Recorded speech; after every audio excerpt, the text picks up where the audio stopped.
नमस्ते। हमारे साप्ताहिक कार्यक्रम प्रोफेसर अभय दुबे के साथ बातचीत में आपका स्वागत है। अ, पिछले हफ्ते के जो मोटे घटनाक्रम हुए और जो ज़रूरी थे और जो इम्पोर्टेंट हैं, इंटरनेशनल उसमें रवि सुनक जी इंग्लैंड के प्रधानमंत्री बन गए। हम लोग बहुत खुश हुए कि एक हिंदू अब राज करेगा। ये पूरे इलेक्ट्रॉनिक मीडिया ने बताया कि उनके हिंदुओं का राज अब स्थापित हो गया अंग्रेज़ों के ऊपर। दूसरा हमारे कांग्रेस के अध्यक्ष फॉर्मली अब खड़गे जी ने कार्यभार भी संभाल लिया। और तीसरा सबसे इम्पोर्टेंट अभय भाई साहब जो आपसे समझना चाह रहे हैं कि जो केजरीवाल जी को अभी तक लोग मान रहे थे कि भाई दिल्ली कर लिया, पंजाब कर लिया, हिमाचल में गए थे लेकिन फिर उसको विथड्रॉ किए, कुछ ज्यादा नहीं कर रहे हैं। गुजरात में अब वो सीरियस कंटेंडर मानने लगे थे हम सब लोग। लेकिन अभी उन्होंने 2-3 दिन से ऐसा काम शुरू कर दिया है जिससे बीजेपी को बहुत तकलीफ हो रही है। अब उन्होंने प्रधानमंत्री जी को, मोदी जी को एक चिट्ठी लिख दी कि नोट के ऊपर लक्ष्मी गणेश की फोटो भी लगा दी जाए। और उनका कहना है कि समृद्धि और का वो है, विघ्नहर्ता है, इत्यादि इत्यादि। वो ठेठ वो काम कर रहे थे जो बीजेपी अभी तक हार्डकोर हिंदुत्व की बात करती हुई आई है। तो पहले थोड़ा इस पे समझा दीजिए कि ये इससे क्या हो रहा है, क्योंकि मैंने जिन लोगों से बात की गुजरात में, इससे उनका फायदा हुआ है। लोगों ने कहा कि नहीं नहीं बहुत अच्छी बात है, बिल्कुल होना चाहिए लक्ष्मी गणेश। तो मैं अभय जी एक चीज आपसे समझना चाह रहा हूं कि ये अरविंद केजरीवाल जी अब कर क्या रहे हैं, कैसी गुगली फेंक रहे हैं, उसको बीजेपी समझ पा रही है, नहीं समझ पा रही, क्या हो रहा है? आनंद जी, ये एक ऐसी गुगली है, इसमें एक गेंद में 2 खिलाड़ी आउट हुए। तो एक तीर से 2 शिकार किए जाते हैं, इसमें एक गेंद में 2 खिलाड़ी आउट हुए हैं। पहला खिलाड़ी तो ये आउट हुआ है कि अरविंद केजरीवाल ने केंद्र सरकार की जो आर्थिक मोर्चे पर नाकामी है उसको पूरी बेरहमी के साथ रेखांकित कर दिया है। और वो उनका ये आग्रह कि नोट जो रुपया है, रुपए के एक तरफ तो गांधी जी की तस्वीर हो और दूसरी तरफ गणेश लक्ष्मी की तस्वीर हो, वो ये बताता है कि आपके हाथ में अर्थव्यवस्था ठीक नहीं चल रही है और आपने उसे इतनी बुरी हालत में पहुंचा दिया है कि केवल ये भगवान ही इसको बचा सकता है। इसलिए बेहतर है कि आप देवताओं का आह्वान करें। जी जी। आप धन और कल्याण के जो देवता हैं उनका आह्वान करें, तभी आप बच सकते हैं। और ये दरअसल हजारों शब्दों में या बहुत लाखों शब्दों में आप लेख लिख के और भाषण देके जो सरकार के आर्थिक कदमों की जो आलोचना करें, उसमें एक 2 पंक्तियों की इस बात ने सरकार की बहुत कड़ी आलोचना कर दी है।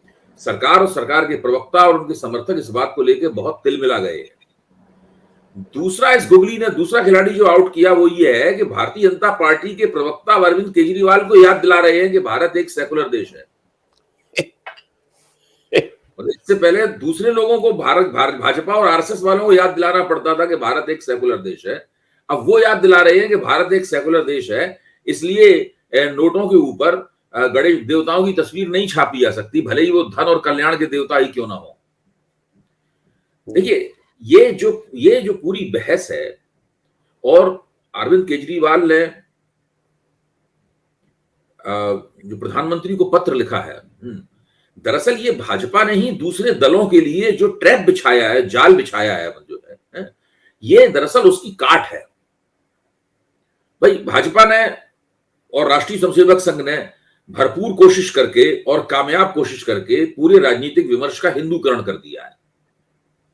और जो कोई भी अल्पसंख्यकों की बात करता है या उनका नाम लेता है, उसको मान लिया जाता है कि ये हिंदू विरोधी है।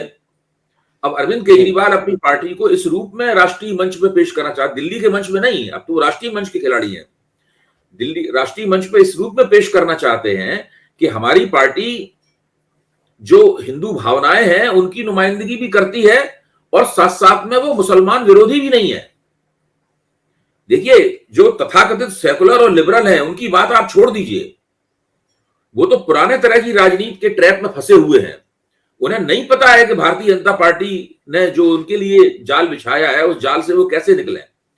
वो लगातार, अब जैसे कि वो लगातार अरविंद केजरीवाल उनकी पार्टी की इसलिए आलोचना करते थे कि वो शाहीन बाग के धरने पे क्यों नहीं गए, लेकिन वो लोग शाहीन बाग के धरने पे नहीं गए। यहां तक कि बाद में उन्होंने उनके प्रवक्ताओं ने ये भी कहा कि शाहीन बाग का पूरा धरना दरअसल भारतीय जनता पार्टी की ही साजिश थी। और बाद में ये साबित भी हुआ कि शाहीन बाग में धरना देने वाले वो लोग, और खासतौर से वो लोग जो धरना खत्म करने के खिलाफ थे, लगातार उस धरने को चलाए रखना चाहते थे, उनमें से बहुत से लोग लाइन लग के भारतीय जनता पार्टी में चले गए, उन्होंने उसकी जी सदस्यता ग्रहण कर ली। और फिर स्थिति यह बनी कि जब किसान आंदोलन हो रहा था, तो जो दिल्ली के 3 नाकों पर किसानों ने अपना जमावड़ा लगा रखा था, नाकेबंदी कर रखी थी, वहां पर जब शाहीन बाग की वो दादियां और नानियां जब आई वहां पर, तो किसानों ने उनसे हाथ जोड़ लिए कि आप जाइए, हमें आपकी समर्थन की आवश्यकता नहीं है, हम अपना आंदोलन खुद चला लेंगे। जी तो ये इस खूबी के साथ राजनीति को और राजनीति में उठाए जाने वाले पेचीदा कदमों को समझना और मौजूदा माहौल में रहते हुए ही आपको राजनीति करनी है। जी आपके मन के मुताबिक राजनीति करने के लिए आपको मन के मुताबिक माहौल तो मिलता नहीं है। न किताबों में जो माहौल लिखा हुआ है कि ऐसे आदर्श लोकतांत्रिक राजनीति होती है, उस तरीके से माहौल मिलता है। जो आपको परिस्थिति मिलती है, उसी जमीन पर खड़े होकर आपको अपने नारे बनाने पड़ते हैं, अपनी दावेदारियां पेश करनी पड़ती हैं, बहस चलानी पड़ती है, तर्क देनी पड़ती है, कार्यक्रम बनाना पड़ता है। उसी हिसाब से राजनीतिक गोलबंदी करनी पड़ती है। और ये आम आदमी पार्टी ने दूसरे दलों को भी सिखाया है कि आप किस तरीके से इस काम को करें। यानी एक तरफ वो कह रहे हैं नोटों के ऊपर गणेश लक्ष्मी की तस्वीर छापिए, अर्थव्यवस्था सुधारना अब आपके बस की बात नहीं है, आपने बिल्कुल कबाड़ा कर दिया है उसका, अब गणेश लक्ष्मी ही बचा सकते हैं अर्थव्यवस्था को। और दूसरी तरफ भारतीय जनता पार्टी समझ नहीं पा रही है कि वो इस बात का जवाब कैसे दे। इस तरह के तर्क दे रही है कि लोगों के हाथ मैले होते हैं, लोग थूक लगा के नोट गिनते हैं, वगैरह वगैरह, इस तरह की बात करते। तो ये एक बहुत महत्वपूर्ण किस्म, आप देखिए, ये मेरे ख्याल से पॉलिटिकल स्ट्रेटजी का एक नायाब नमूना है। जी, मैं अभय जी बताऊं, जब मैं अपनी ईमानदारी से बात करूं, जब उन्होंने ये कहा तो मुझे लगा कि ये वही आदमी, मतलब मोदी जी टाइप ये भी कर रहे हैं, लेकिन दूसरे दिन ही उन्होंने एक नया और काम कर दिया। फिर मुझे लगा ये आदमी भाई, उन्होंने कूड़े के ढेर पे चढ़ गए और कहा कि ये क्या है, और एमसीडी इलेक्शन सामने है, और वो बिल्कुल रेलेवेंट इशू उन्होंने उठाया है, और उसकी भी काट भी। आज तक टीवी चैनल ने एक सर्वेक्षण किया कि दिल्ली में जो कूड़े के पहाड़ लगे हुए हैं उसका जिम्मेदार कौन है, तो 70% लोगों ने कहा कि उसकी जिम्मेदार भारतीय जनता पार्टी है। 30% लोगों ने कहा, मान लीजिए भाजपा को जो भाजपा को 28-30% वोट मिलता है, उनके वोटरों ने कहा कि आम आदमी पार्टी जिम्मेदार है, लेकिन 70% लोगों ने कहा कि भारतीय जनता पार्टी इन कूड़े के पहाड़ों के लिए जिम्मेदार है। तो टीवी चैनल जो भी चलाते रहे, जो कूड़े को लेकर दिल्ली में राजनीति हो रही है, उसमें भी आम आदमी पार्टी भाजपा से कई कदम आगे है।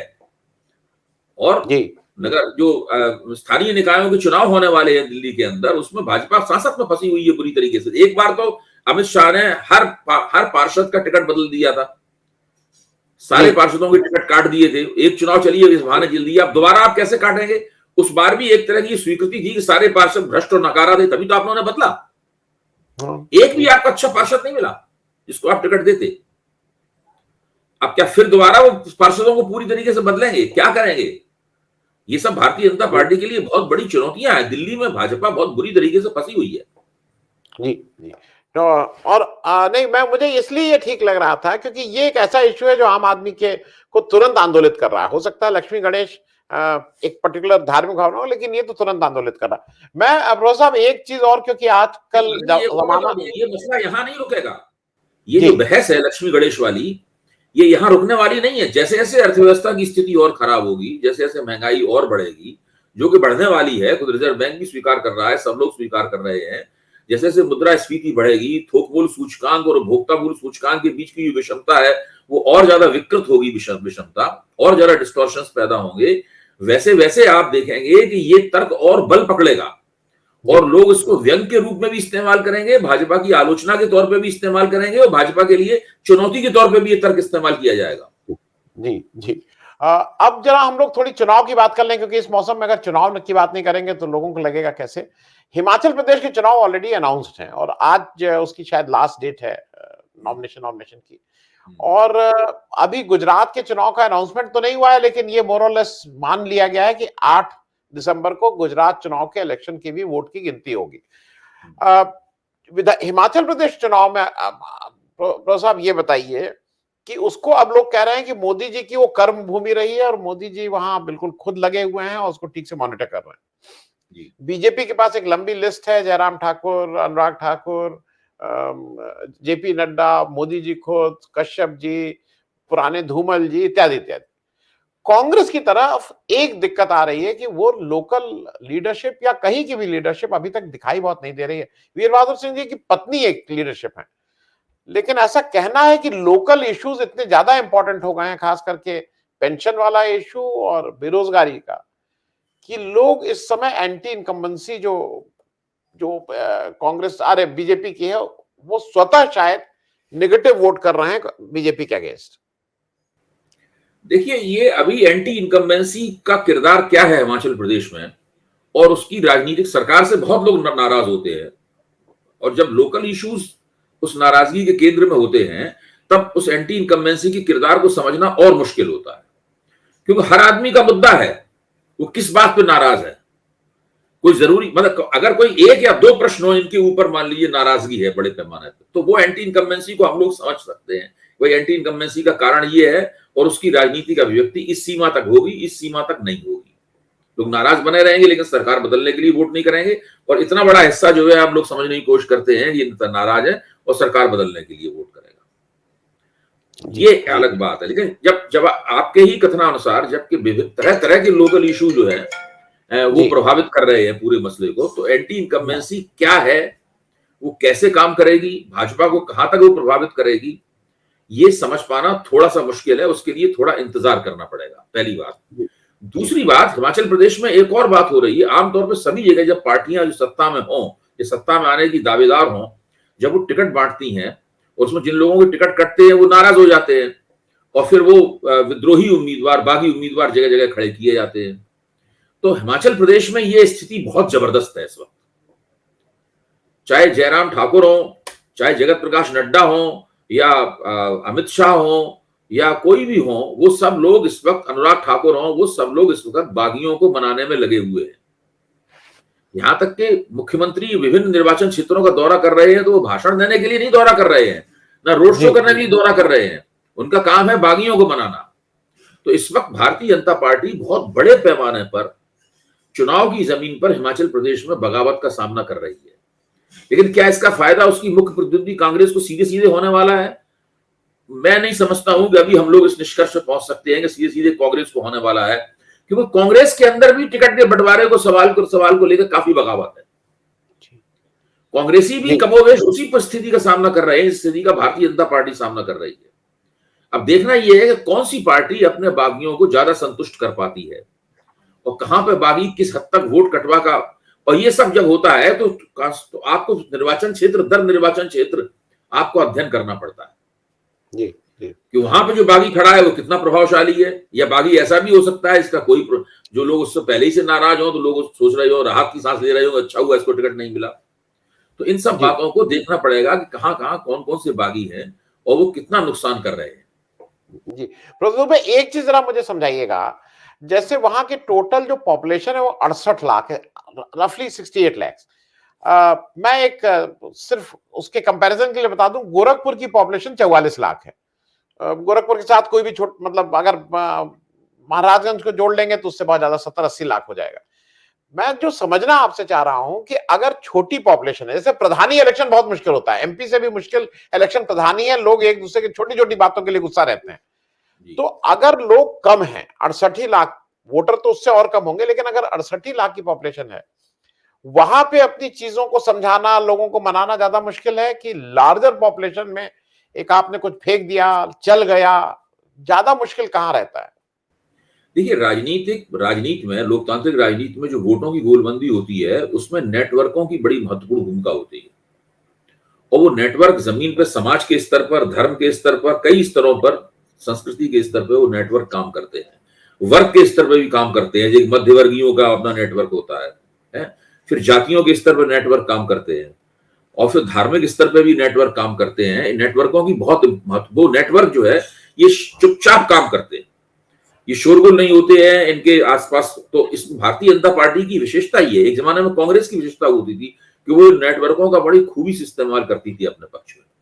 आज भारतीय जनता पार्टी ने कुशलता दिखाई है कि वो नेटवर्कों का इस्तेमाल करके उन समुदायों को भी जो कि नाराज हैं, या उनके सामने उनके कुछ सवाल हैं, या कुछ अपने होने वाले या जो पहले से प्रतिनिधि मौजूद है उसका गिरेबान पकड़ के कुछ झकझोरना चाहते हैं, थोड़ा गाली गलौज करके संतुष्ट हो जाना चाहते हैं वगैरह। इन तमाम लोगों को उन नेटवर्कों के जरिए संबोधित किया जाता है और फिर बड़ी खामोशी के साथ में उन समस्याओं का समाधान किया जाता है जो समस्याएं चुनाव को प्रभावित करने वाली हैं।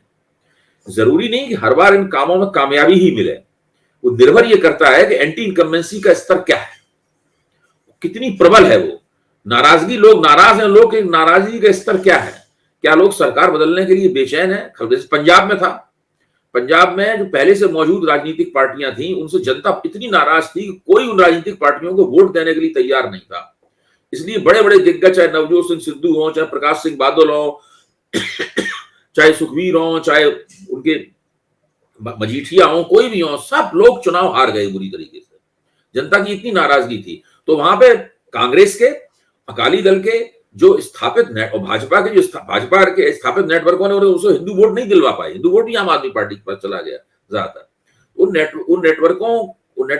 नेटवर्क निष्प्रभावी हो गए, नाराजगी इतनी ज्यादा थी। क्या हिमाचल प्रदेश में नाराजगी इतनी ज्यादा है कि वो नेटवर्क निष्प्रभावी हो जाए? आबादी बड़ी हो या छोटी हो, इससे ज्यादा फर्क नहीं पड़ता है। जब आबादी बड़ी होती है तो कार्यकर्ता भी उतनी ही ज्यादा संख्या में होते हैं हर पार्टी के पास। आबादी छोटी होती है तो कार्यकर्ता उसी हिसाब से कम होते हैं। और फिर पहाड़ी कार्यकर्ता जो होते हैं, जो उत्तराखंड के कार्यकर्ता है या हिमाचल प्रदेश के कार्यकर्ता हैं, वो अलग तरह के टेरेन पे और अलग तरह के इलाके में काम करने के अभ्यस्त होते हैं। मैदान से जाने वाले लोग तो केवल चेहरा चमकाने के लिए ही होते हैं, दरअसल काम तो वहां के स्थानीय कार्यकर्ता ही करते हैं, जो जानते हैं कि भाई पहाड़ों पर कैसे काम किया जाता है। तो ये सब देखने वाली बात है।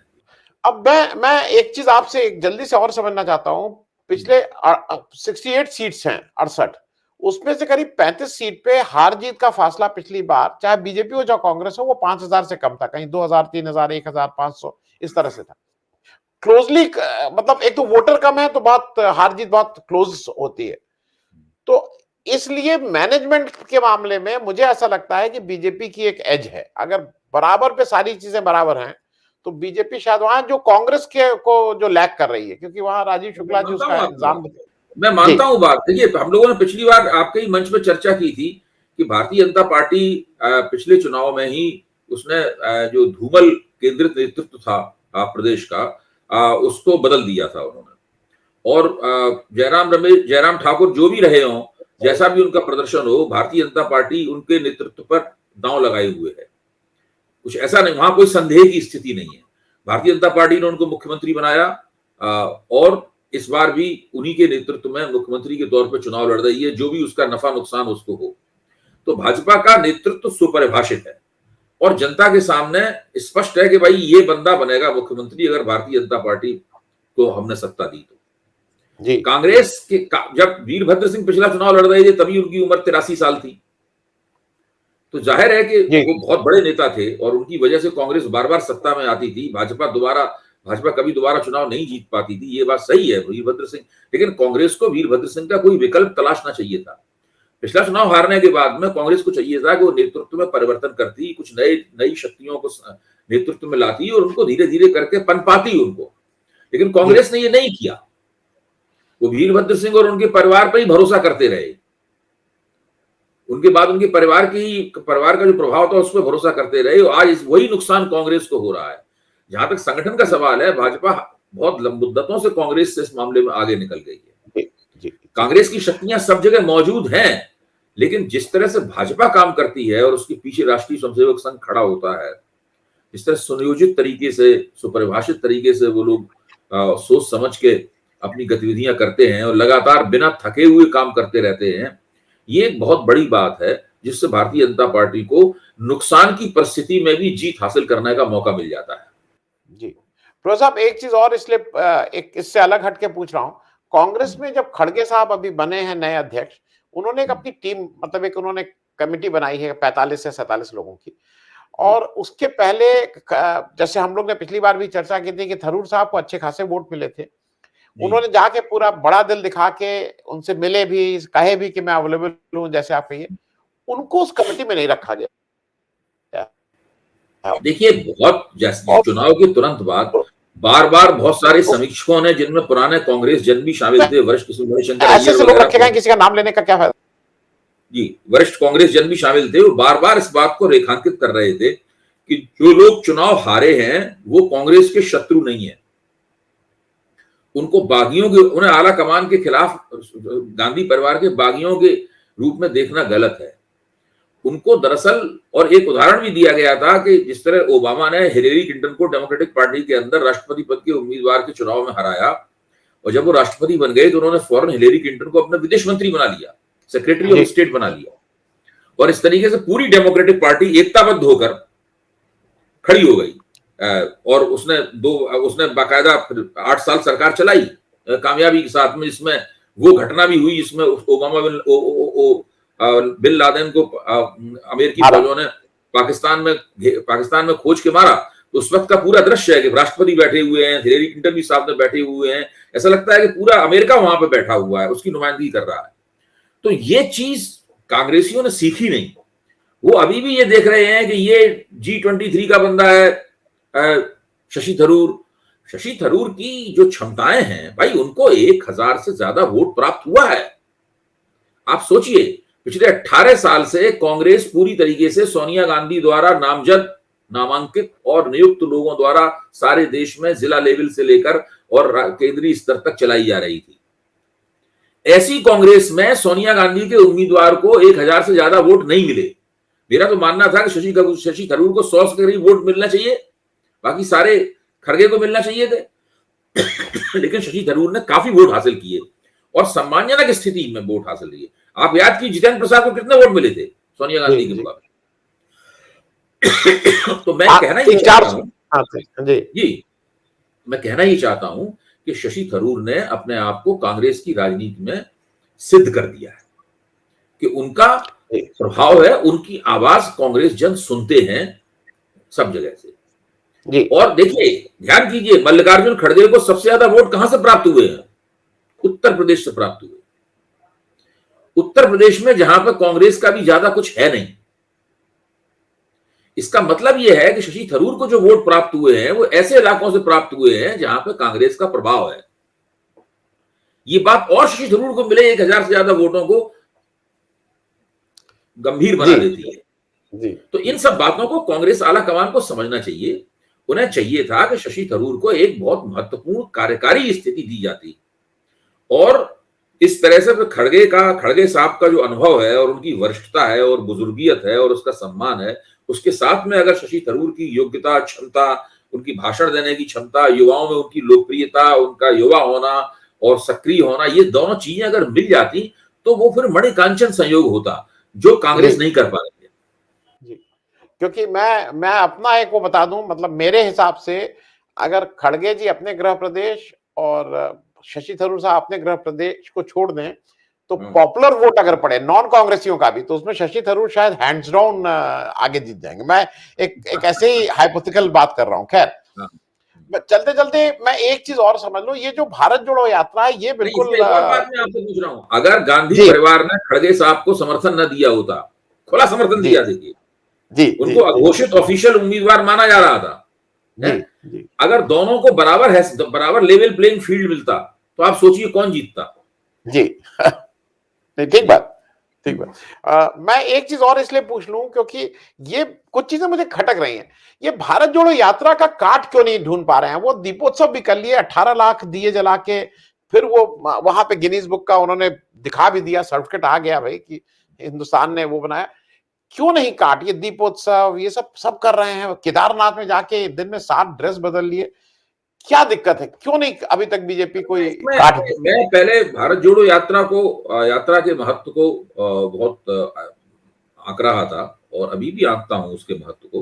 लेकिन आप सोचिए कि अगर गुजरात में और हिमाचल प्रदेश में कांग्रेस का प्रदर्शन अच्छा नहीं रहा, मैं नहीं कह रहा हूं आपको चुनाव आप जीत ले, वहां पे जीतने तो अच्छी बात है, वो तो अलग बात है, लेकिन अगर प्रदर्शन आपका अच्छा और सम्मानजनक नहीं रहा तो इस भारत जोड़ो यात्रा के बहुत सारे लाभ जो हैं वो न्यूट्रलाइज हो जाएंगे जी। उसके बाद ये सवाल उठने लगेगा कि भाई भारत जोड़ो यात्रा की व्यावहारिक लाभ इसका क्या है। और राजनीति देखिए, आदर्श तो राजनीति के लिए चाहिए ही, लेकिन छोटे छोटे व्यावहारिक लाभों को जोड़ के ही तो बड़ी राजनीति बनती है। अगर ऐसी कोई राजनीति, ऐसा कोई कार्यक्रम जिसका पार्टी को कोई व्यावहारिक लाभ ना हो रहा हो और ये और साथ में ये भी नजर आ रहा होगा इस कार्यक्रम की वजह से व्यवहारिक लाभ जो हो सकते हैं वो कमतर हो गए। जी तब फिर पार्टी के अंदर भी उस कार्यक्रम के प्रति एक तरह का आलोचना भाव पनपने लगता है। जी जी जी। मैं चलते चलते मैं अपनी बात एक अंतिम बात आपसे, ये रवि सुनक जी से अपने को क्या फायदा हो रहा है? हिंदुस्तान बहुत हम लोग खुश हैं कि रवि सुनक जी हो गए हिंदू राज, ये इलेक्ट्रॉनिक मीडिया में आ रहा था हिंदू अब राज कर रहा है ब्रिटेन के ऊपर। देखिए, एक दृष्टिकोण तो ये है कि अब हिंदू राज कर रहा है और आगे बहुत से देशों में हिंदू लोग जो है वो राष्ट्राध्यक्ष होने वाले हैं। एक तो ये है तर्क प्रणाली, एक तरह के तर्क ये हैं। दूसरे तरह के तर्क ये दिए जा रहे हैं कि ये ऋषि सुनक जो हैं ये तो ईस्ट अफ्रीका से आए, इनके माँ बाप दोनों अफ्रीका में रहे, उसके बाद इनका जन्म साउथहैम्पटन में हुआ और ये पूरी तरीके से अमेरिकी हैं और इस वक्त इतने अमीर हैं ये कि ये किंग चार्ल्स से भी ज्यादा अमीर परिवार है ये वहां का। दूसरी तरफ ये तर्क दिया जा रहा है, और ये जब पूर्वी अफ्रीका में थे तब वहां कालों के प्रति घृणा के लिए जाने जाते थे। ये उस तरह के भारतीय हैं जो कि नस्लवादी भारतीय हैं, और जब ये अमेरिका आ गए तो वहां पे ब्रिटेन आ गए तो वहां पे अंग्रेजों का जो नस्लवादी और ब्रिटिश दुराग्रह है, उस दुराग्रह में ये वाले भारतीय जो अमीर भारतीय थे जिन्हें एक कानून के कारण भी सारी संपत्ति भी ब्रिटेन लाने का मौका मिला है, ये उसमें बहुत आसानी के साथ फिट हो गए। तो ऐसे भारतीयों को टोरियों में और दूसरे इस तरह के अंग्रेजों में काफी अच्छी मान्यता है। दूसरा तर्क ये है, मेरे ख्याल से असलियत इन दोनों के बीच में है, और वो असलियत ये है कि भारत में जब उपनिवेशवाद आया तो उसने भारत के अंदर एक यूरोप का निर्माण किया। इस भारत अंग्रेज चले गए उसके बावजूद भी भारत के अंदर एक यूरोप है। ये यूरोप वो है जो भारतीय अर्थव्यवस्था कैसी भी हो वो कार्य खरीदता रहता है। इसकी जो आबादी है इस यूरोप की, वो फ्रांस जो यूरोप का सबसे ज्यादा आबादी वाला देश है उससे भी ज्यादा है। तो भारत के अंदर एक फ्रांस और एक ब्रिटेन पहले से मौजूद है, और इन लोगों को चाहिए कि वो लगातार एक भारतवंशी हो गए हैं, मतलब उसको लगातार उसका गुणगान वो करता रहे। हाँ, तो इस तरह से स्थिति है, और ऋषि सुनक से भारत को मुझे नहीं लगता किसी भी किस्म का कोई लाभ होने वाला है। जब पिछली बार वो लिज ट्रस के खिलाफ जब ये लड़ रहे थे टोरी पार्टी के अंदर, तभी बहुत से समीक्षकों ने टिप्पणी की थी कि अगर कोई अंग्रेज प्रधानमंत्री बनेगा तो उसके साथ में अपना तालमेल बैठाने में भारत को ज्यादा आसानी होगी। अगर कोई भारतीय प्रधानमंत्री बनता है तो उसको वहां बार बार दिखाना पड़ता है कि वो भारतीय तो नाम मात्र का है, दरअसल वो ब्रिटिश ही है। इन्होंने जिस महिला को अपना गृह मंत्री बनाया है, सुएला बेवरमैन ये साफ तौर पर कहती हैं कि वो ब्रिटिश साम्राज्य की पुत्री है। I am daughter of British empire, वो कहती हैं। वो अपने किसी भी भारतीय होने को पेश नहीं करती सामने। तो वो बिल्कुल अलग तरह की एक टोरी सरकार है, और इस सरकार को कोई पॉपुलर मैंडेट भी नहीं है। ये दो प्रधानमंत्रियों के इस्तीफे के कारण मजबूरी में बने हुए प्रधानमंत्री हैं। जी। ऋषि सुनक को कोई पॉपुलर मैंडेट नहीं, ऐसा नहीं ऋषि सुनक के नाम पर चुनाव लड़ा गया हो और वो चुनाव जीते हो। तो इस चीज को बोरिस जॉनसन अच्छी तरह समझते हैं। वो कैरेबियन में छुट्टियां मनाते रहे, और उन्होंने आके लौट के उन्होंने कोई खास इनका मुकाबला करने की कोशिश नहीं की, क्योंकि वो जानते हैं कि अर्थव्यवस्था बहुत बुरी हालत में है। उनका कहना ये था this is not right time to put across our claim, है कि नहीं। तो ये एक स्थिति है, इस स्थिति में हम लोगों को देखना पड़ेगा कि ऋषि सुनक किस तरीके से इस आर्थिक समस्या का सामना करते हैं। जी, बहुत बहुत धन्यवाद प्रोफेसर साहब ज्वाइन करने के लिए। थैंक यू सो मच, धन्यवाद।